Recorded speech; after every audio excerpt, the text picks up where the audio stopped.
ऐका मित्रो, आज आपल्या सुरत शहरामध्ये आमच्या खानदेशातील रोहिणी भोईटी गावातील आमचे शालिक शांताराम हा तमाशा तुमच्यासाठी इथं सादर करणार आहेत।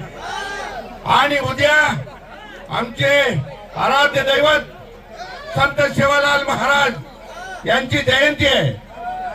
त्या निमित्ताने आमच्या या सुरतचे आमच्या खानदेशातील एक दिलदार नेतृत्व दिलवर भाई आणि आमचे गोविंद भाई यांच्या मेहनतीने तमाम माझ्या खानदेशवासी, माझे बंजारा समाज, सर्व खानदेशातील तमाम जाती धर्मांच्या लोकांना मी अभिनंदन करतो।